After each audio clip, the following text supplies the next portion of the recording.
Okay, so welcome to 2016 garage sale workstation build. So I want to go over quickly what I'm going to do. I'm probably just going to time lapse and maybe do some music or me talking over what's going on. But basically what's going on here, a little bit of a story. So I was looking to build a workstation to do rendering. Original cost of the spec I was looking for was going to be around $1,500. Just for something. So I did a lot of research and I went around town and I met a lot of people and I kind of talked to a lot of people and got the scoop on local things here. And I got the scoop on a couple local tech garage sales where people sell used things. So the first one I went to, I actually scored this. So this is a Dell T7500 workstation. This has dual quad-core Xeon E5504, so 5504 processors in it. Didn't have any RAM and it didn't have any hard drives. I just used a backup hard drive. Eventually I'm going to get an SSD for it.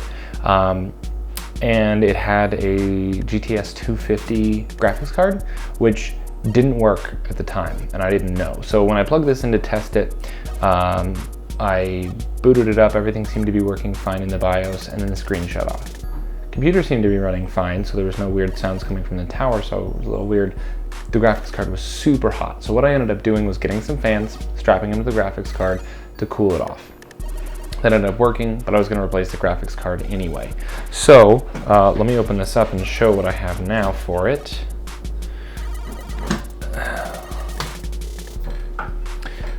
Okay, so in this guy, and the layout of these workstations from Dell is actually really cool. I really like them. So it has an 1100 watt power supply and it has dual Xeons, and I actually put a GeForce GTX 580 in it because that seems to be the best power spec for the dollar performance wise based on the Blender rendering benchmarks. And I don't know if that's necessarily accurate because after using it, it's fast, but it's not as fast. It says it's faster than like the 780 and the 680, but I don't know. That's neither here nor there. So the layout of this is you actually get two CPUs. One is on this daughter board and one isn't. When I bought it, it was great. Graphics card, rendering, awesome, totally good. Thought I scored the deal of the century because I ended up paying $10 for this machine and then $130 for the graphics card, which I just got off of eBay. I'm sure I could have gotten this for cheaper, but I was just in a hurry to get it. So instead of waiting to find exactly what I was looking for, I just got it. So it was $130 for the graphics card, $10 for the machine. I ended up paying $1 each for two 4 gig sticks of ECC DDR3. So that brings the total for this machine right now up to $142. And I thought this was the steal of the century. So what I just found this week is actually this machine, and this is the Dell R710 server. Now with this server, I did a little bit of research before I was going to these tech garage sales because I knew that I was looking for memory for this. I knew this needed a memory upgrade. 8 gigs, while it works fine for the rendering I'm doing, I'd like more. If for no other reason than just to max out the system. So I was looking for the Dell servers, generations that have ECC DDR3 in them, and this happened to be one of them. I saw it on a rack full of servers, and most of them were old PowerEdge servers, old Dell PowerEdge servers, and there was some other weird junk, and I got a couple network switches, but the fans are way too loud in those to use. I might end up modding those with quieter CPU fans, but this Dell R710 server with dual Xeons, I thought it had dual Xeons. I opened the case and it does have dual Xeons, or it did have dual Xeons then, was $1.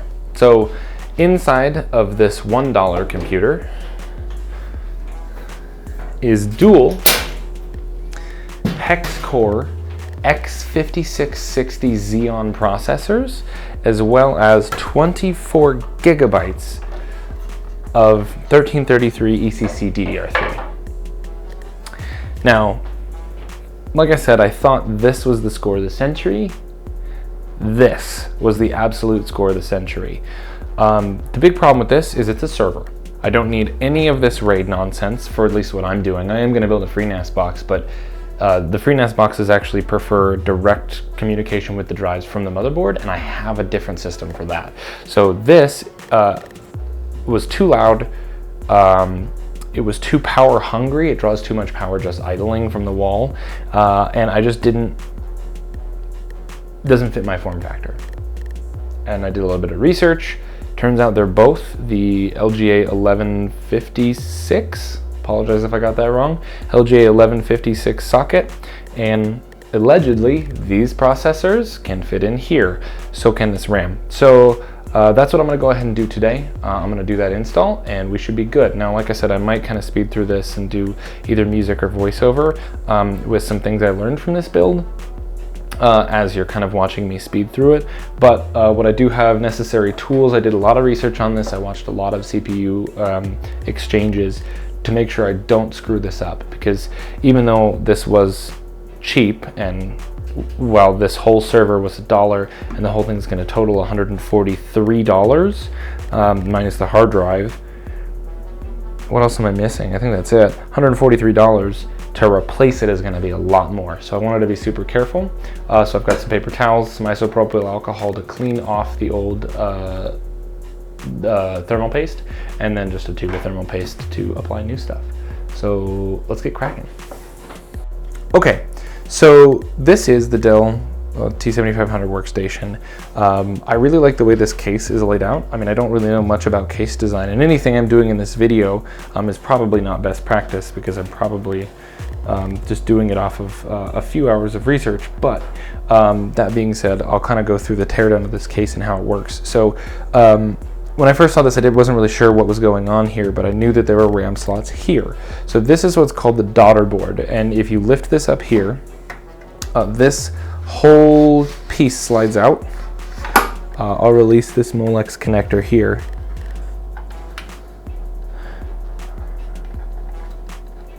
Okay, and this is the daughter board, and this board houses the second CPU and all of its RAM slots, as you can see there. So what we will do is eventually pull off the CPU cooler, however that works. Kind of doing this by ear, and then we will, yeah, so that's a nifty little guy there. Fan. So this has 6 slots of RAM per CPU, which is really awesome. So the slots of RAM for the second CPU are in this block, which we'll get to in a bit. So for this guy, very dusty. So for this guy, we are just going to get a screwdriver, which is one of the tools I forgot. So I will go ahead and put this here, and we will do that. We'll do more of this tear down here just while I have it. So let's see, how does this guy come out? I know this whole thing kind of just comes out in a big chunk. Is it like this? You know,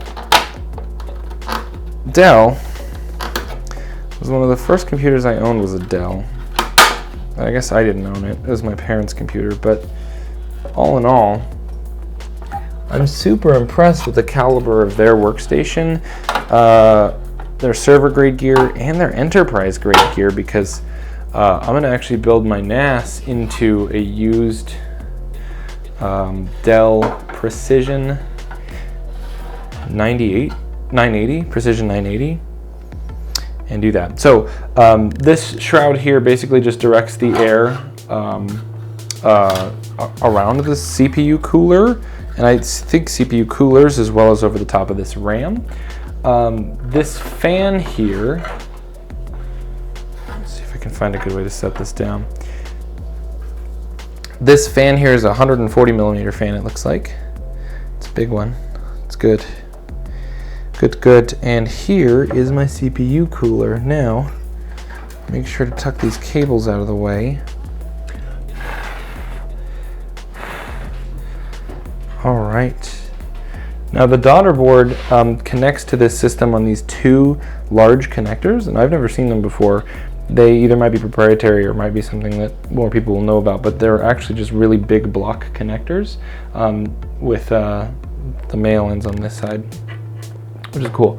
Okay, so this is the point in the build where I will probably need a screwdriver to get those off so I can get at those CPU slots. So I'm gonna go ahead and pause this, go get that.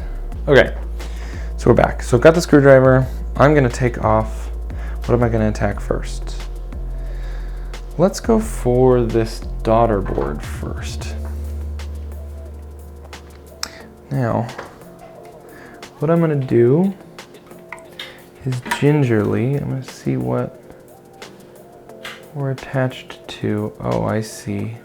We may have to get at the back plane on these guys to change out. I don't think the back plane will stay. Okay, just to be as careful as possible with this, I'm gonna take off the back plane. Oops, let's also remove this RAM.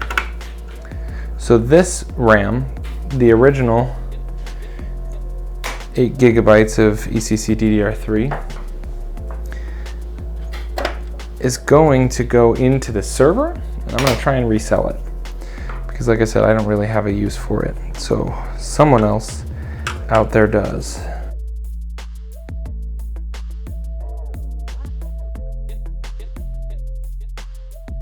Okay, so go ahead and take out these screws now.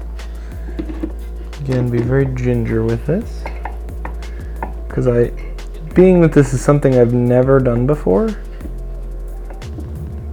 I'm a little nervous. Let's go in a cross pattern, I guess. I don't know, that seems like it makes sense. Now at this stage of the game, other than like completely destroying the backside of this daughter board or the motherboard, which the daughter board's gonna act as a test because I really don't want to take this motherboard out, but I might have to, and it will be worth it for 24 thread goodness.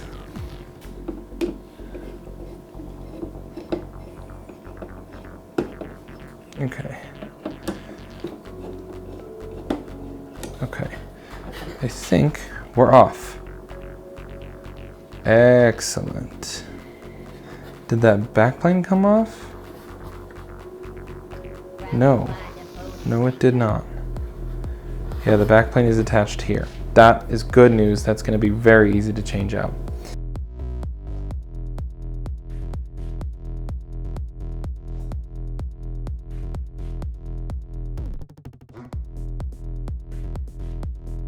Now, with these server coolers, I'm not sure exactly how they come out, but it looks like you just pop them off like this. That's very, ooh, that's very neat. All right, and then those just lift off. Oh, that's very cool. Okay.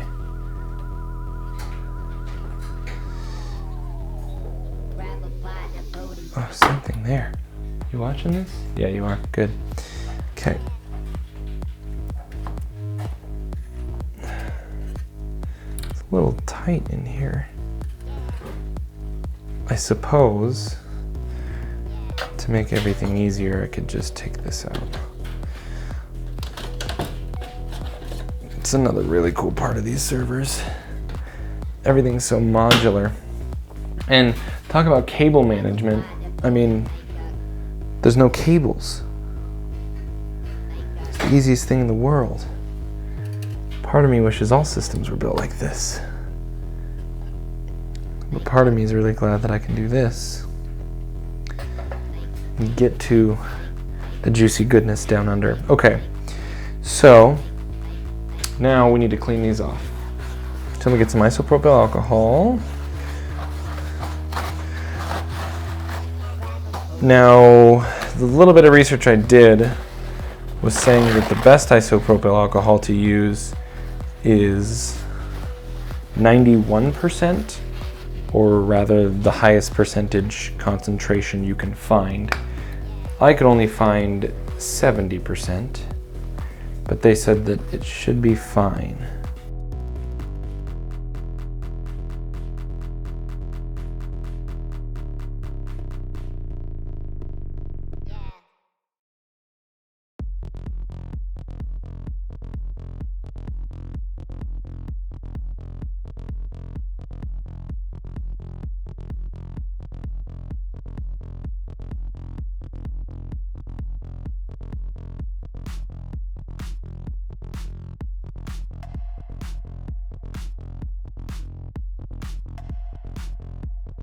So, first things first, what we want to do, since this is the first processor I've ever taken out, I'm going to pull this down, and then I'm going to lift this up. Whew. Okay, and I think I just want to do a swap. So exciting. Are you riveted, Jacqueline? Yes. It's my life. Okay.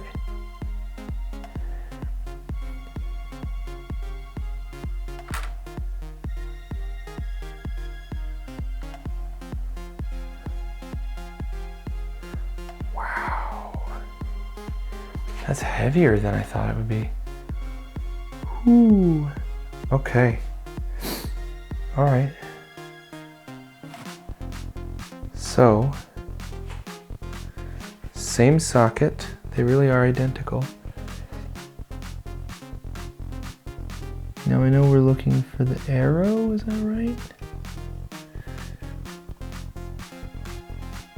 Oh yeah, it was upside down from this one. Okay, perfect.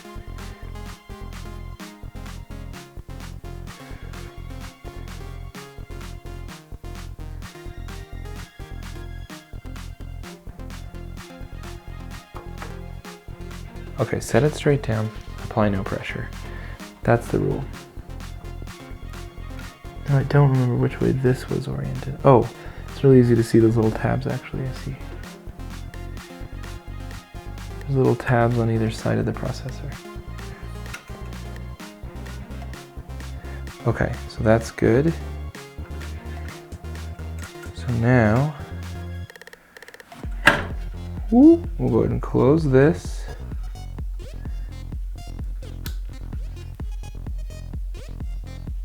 If I didn't do that right, I don't know.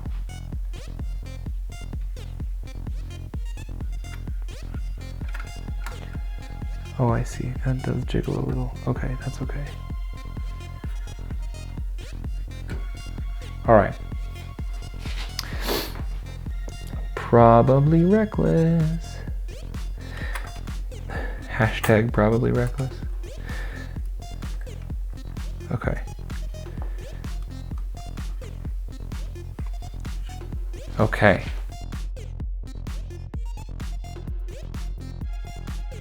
Okay. All right. CPU swap done. Let's reinstall the CPU coolers, and we should be good to go. So I'm going to do this one first. Thermal paste. Here we go. I'm going to try to get you a better angle on this. Even though, again, I don't really know what I'm doing, so please don't take any of this advice. Okay. Now I'm going to go ahead and use the P method. Yes, Jacqueline, the P method.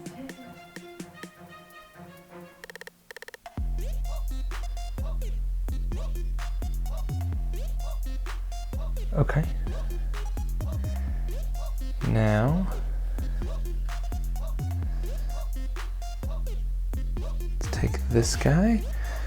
Since there's no screws, Wait, how did this go on? Oh yeah, I guess so. I don't know what that is. Just gonna check the spread, make sure my sizing is okay.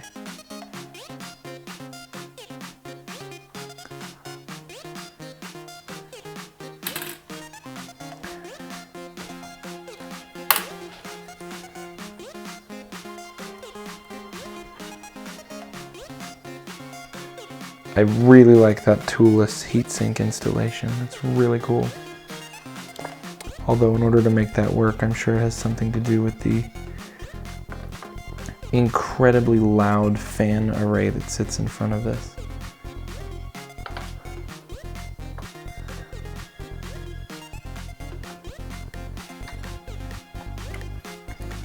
Okay.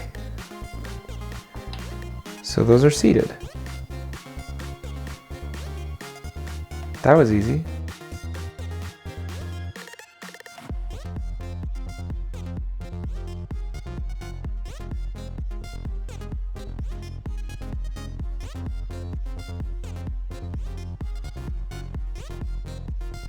Okay, now, a couple of things.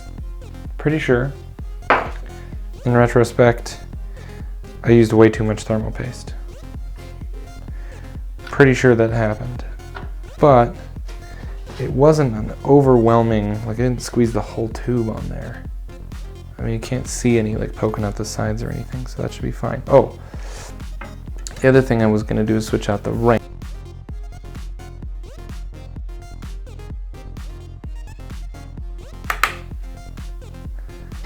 Oh, this daughter board is really cool. Okay, put this here. That doesn't make a difference really, I don't think. Let's keep them locked. I don't know why you would do that or why you wouldn't. That's fine. Okay, so now,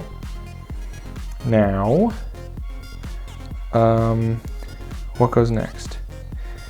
I think this goes next. Oh yeah, and we gotta put this cooler on it. Okay, so time out. This cooler has to go on the RAM. The question is, how did it go on there? Oh, it went like this. Yeah. There we go. Perfect. Snapped into place very satisfyingly. Then we need to put this shroud back on.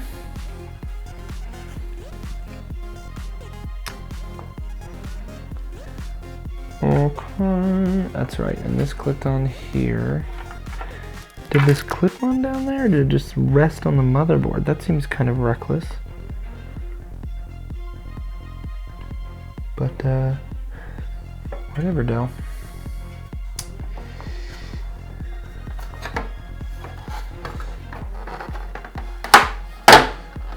Yeah. Okay, well, that just rests on the motherboard there. I guess it doesn't, because it doesn't sit like this. It sits in the...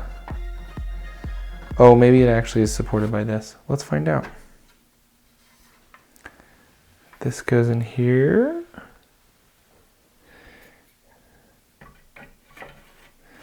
Like this. Oh, don't want to forget this. Little Molex connector.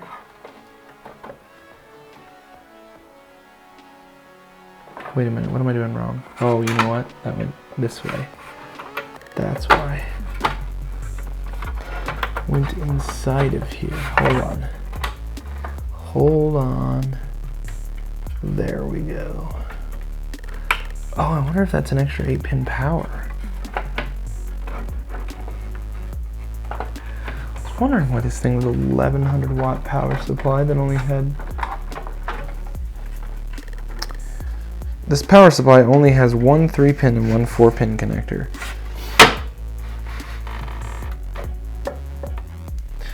Sweet. Okay. Well, theoretically, it's really good. Oh yeah, let me install the RAM in this one. Here's slot A1. And again, since this is not ECC or ECC registered memory, I don't know if it'll actually work. But I don't know if I care to find out. I will before I sell it though, of course. Okay, so that's that. That's that. This guy goes here.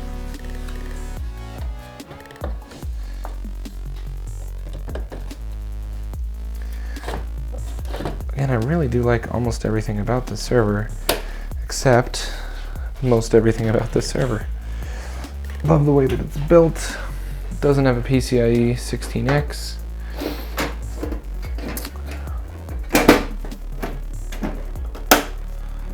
Whew. Okay, well, let's go ahead and put the lid on this one.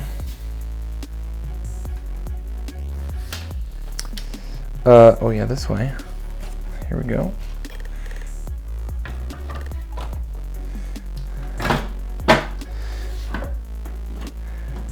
And as far as I'm concerned, that's case closed.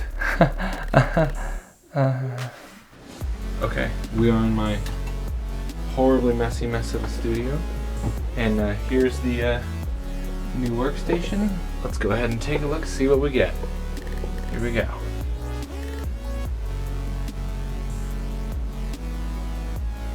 Well, maybe post.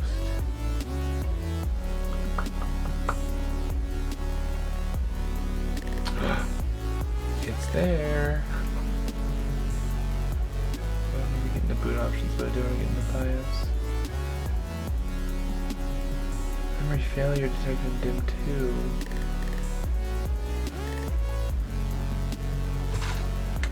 Tutorial setup utility. System board. Memory installed 24 gigabytes. 1333. 6 channels of DDR3. There we go. This is looking good.